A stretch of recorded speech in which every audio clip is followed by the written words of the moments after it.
So, you went and bought your first property in a trust. And honestly, why wouldn't you? Your mate told you it was the move, your buyer's agent mentioned it in passing, you saw someone talk about it online and it sounded pretty compelling. Asset protection, flexibility, the ability to keep building. So you went ahead, you set it up, you bought the property, but now the bank has shut you out. I've been a mortgage broker for over 8 years, an investor for 20, building my portfolio over $30 million before recently selling my main home. I've seen this pattern more times than I can count. People set up the trust, they buy the property, then go back to the bank for the next one, and everything stops. The bank is asking for documents you've never heard of, or they're capping how much you can borrow, or they're just saying no outright. Nobody told you this part was coming. Here's the thing.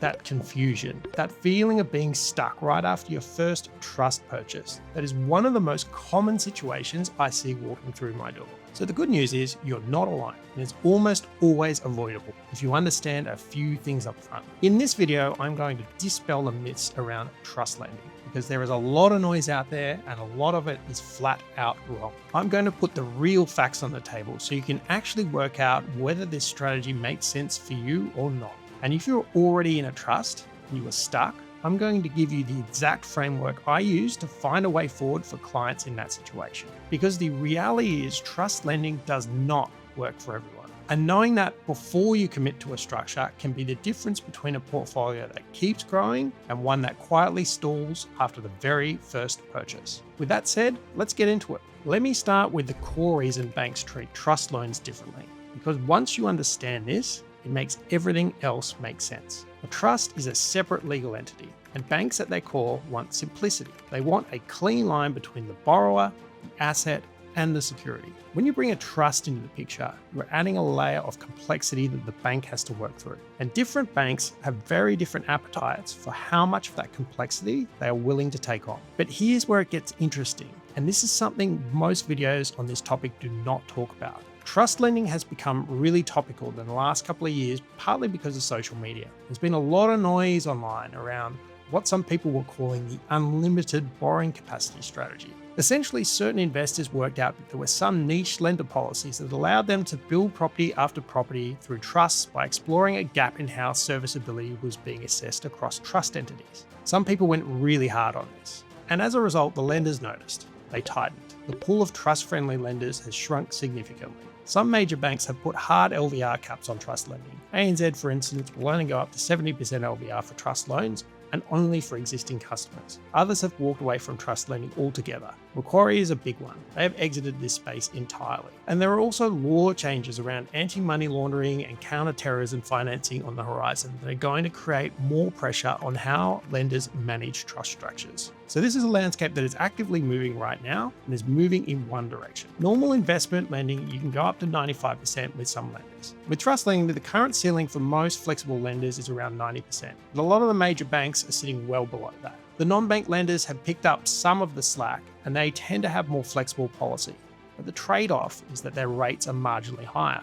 Not wildly out of line, but higher. And if you are borrowing at those LVR levels with rates in the 6 to 7% range and a property yielding around 5% gross, your accountant is going to have some pointed questions for you whether that actually stacks up or not. Now, not all trusts are treated the same way by lenders, and this is where a lot of the investors run into trouble because they've set up a structure without really understanding how the bank is going to view it. The most commonly used structure for residential property investment is a discretionary trust, often called a family trust. The way that lenders think about this is that the trustee has the discretion to distribute income between related beneficiaries, which gives some flexibility in how income flows through the entity. From a lending policy perspective, most lenders that do trust lending have clearer frameworks for discretionary trusts because the trustee relationship is a known quantity. A fixed unit trust works differently. The income allocation is defined upfront by the units held. So you might have 4 parties with 25% each, or you might have unequal unit splits depending on who contributed what towards a deposit. A lot of lenders will accept a fixed unit trust, but they tend to want to see individuals as the unit holders. If you have a company sitting in the unit holder position, you've added another layer of complexity, and that lender now has to assess an additional entity. That can kill a deal, or at the very least, slow it down significantly.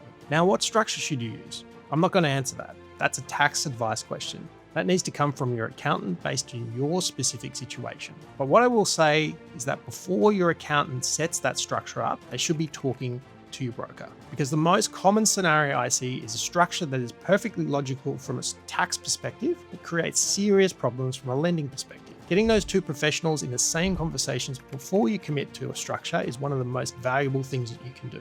And on the question of trustee structure, the most typical setup that works well for lending is a corporate trustee. That additional layer of separation between the individual and the trust entity is what allows the strategy to function properly from a lending perspective. Your accountant needs to confirm what is right for your situation. But if they are recommending an individual trustee, make sure your broker knows that before you proceed. I want to talk about where this actually breaks down for people, because the theory of trust lending sounds fine until you're the person sitting across from me having to figure out how to get unstuck. The most common situation I see goes like this.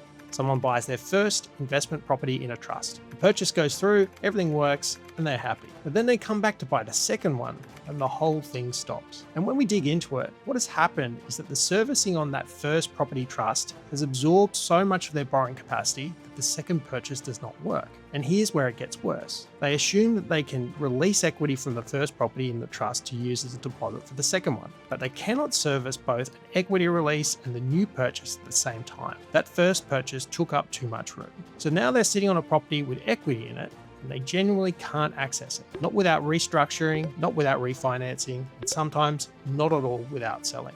The even worse version of this, and I've sat in front of clients in this exact situation, is where the accountant who set up the trust is not willing to sign off that the trust is self-sufficient from an income perspective. Because a lot of the lenders require that certification as part of being able to exclude your trust from your personal serviceability assessment. If that sign-off is not available, the trust debt follows you everywhere. Your future loan application, every borrowing capacity calculation, that trust loan is in the room whether you like it or not. And I'll be honest with you, in some of these situations, there is no clean fix. The structure is in and the options are limited, which is exactly why the planning conversation needs to happen before the first purchase and not after. If you're already in a trust structure and you are not sure whether it is holding back your next purchase, drop a comment below, or click the link in the description to book a quick call with our team. We will run through your numbers and give you a straight answer on where you actually stand. Now that you understand what makes trust lending complex and where the real traps are, the focus shifts from understanding the problem to actually taking control of your position.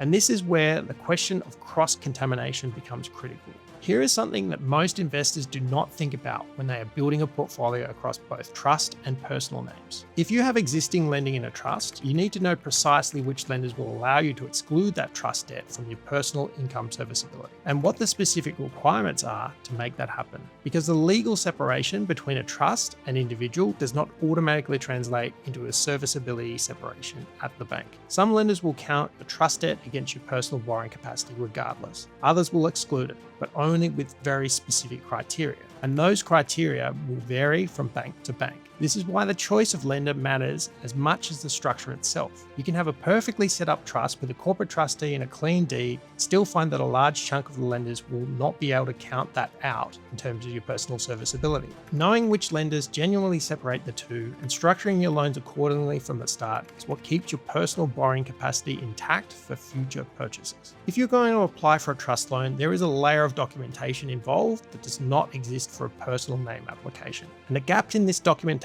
are the most common reason trust applications stall or get declined. At a minimum, the bank needs the full trust deed, not a summary of it. The actual deed. They need to see the complete structure, who the trustee is, who the beneficiaries are, and what the trustee's powers are. If there is any ambiguity in the deed wording, or the deed has unusual provisions, then that can stop an application cold. If the trust has any established history, the lender will also want financials and tax returns for the trust entity. And here is the practical implication of that. If you are setting up a new trust, the first year or two of its life will require more documentation legwork than a trust with clear track record. The most important thing I tell anyone going down this path is to get a fully credit assessed pre-approval done before you go anywhere near buying a property. Not a desktop assessment, not a quick serviceability check, a full credit assessment where the lender has reviewed the trust deed, verified the structure, and given you a proper answer. Because the last thing that you want is to find the right property, sign a contract, and then discover halfway through the approval process that the lender has a problem with your trust documentation. Once you have control over your structure and your documentation, the next question becomes which lenders are actually worth approaching. And this is where having the right broker in your corner makes a genuine difference. The landscape has shifted significantly, and honestly is not unlike what happened years ago in SMSF lending. The major banks have put heavy restrictions on trust lending. Some have raised their rates for trust applications, some have capped LVRs, some have restricted trust lending to existing customers only, and some have left this space altogether. Where the better policy options tend to sit right now is actually with the non-bank lenders. Their rates are marginally higher than what the top tier banks are offering at their most competitive, but not wildly out of line, and their policy is a lot more workable. The important thing to understand is that the flexibility comes at a cost. You need to model what that cost is against what the trust structure is actually delivering for you in the first place. Trust lending is a niche. Not every broker has genuine experience in this space, and not every broker who says they do actually have the depth of lender knowledge to execute a long-term strategy here. The broker you want working on this should be able to tell you specifically which lenders are currently the strongest for trust applications, what their exact LVR limits are, what the rate differential looks like, and how a multi-property strategy works over time within these constraints. If they can't answer these questions with specifics, that is your signal to get a second opinion. Now, in a lot of these videos, I mentioned that I built a $30 million property portfolio. What I've not said is that up until now, I've recently sold my main owner-occupier. And the reason I mention that is because the decisions I am talking about in this video, the structure decisions, the lender selection, the long-term sequencing, these are not abstract concepts for me. I've lived the consequences of both getting this right and getting this wrong. The framework I use with clients now is built on real experience, not on theory. So let's bring this together into what you should actually do, because information without clear next steps is just noise. Before you set up a trust structure or property investment, 3 conversations need to happen. Not 1, not 2, 3. And they need to happen in the right order. First conversation is with your broker, not your accountant, your broker. Because the most important thing to understand before you commit to a structure is whether that structure will actually allow you to keep borrowing. Your accountant can design a tax efficient structure, but if it closes off your borrowing capacity after the first purchase, the tax efficiency becomes irrelevant. Your broker needs to map out what a multi-property strategy looks like within that structure and confirm which lenders will support it over time. The second conversation is with your accountant. Armed with what your broker has told you about lending constraints, your accountant can then design a structure that achieves the tax outcome you are looking for within those constraints. The world is full of people who set up a trust on a modest income for their first investment purchase and are now missing out on the negative gearing benefits that they could have had in their personal name because nobody mapped out what the full picture should look like before they pulled the trigger. The third conversation is back with your broker for a fully credit assessed pre-approval before you go near a contract, not a conditional estimate. A real assessment, the actual trust documentation reviewed by the actual lender. And if you're already in a trust and you are stuck, the question to take to your broker is specific. Ask them which lenders on their panel have approved a discretionary trust loan above 80% LVR in the last 6 months. Ask them which lenders will allow you to exclude your existing trust debt from your personal serviceability calculation and what the specific requirements are in order to do that. Those 2 questions will tell you very quickly whether the person sitting across from you has the depth of knowledge to actually help or whether you need to find someone who does. Because here's the thing, getting stuck after one property in a trust is not inevitable. It happens because the structure was set up without the lending strategy mapped out alongside it. When those 2 things are designed together from the start, this can be a genuinely powerful approach. But it requires the right team, the right sequencing, and a broker who understands this space well enough to build the strategy that works across multiple purchases and not just the first one. This is why having a broker who invests themselves is so important. If you want to know whether trust lending actually makes sense for your situation, or if you are already in a trust and you want a second opinion on where your structure stands, there is a link in the description to book a call with our team. No cost, no pressure, just a proper look at your numbers and an honest answer on what is actually possible from here.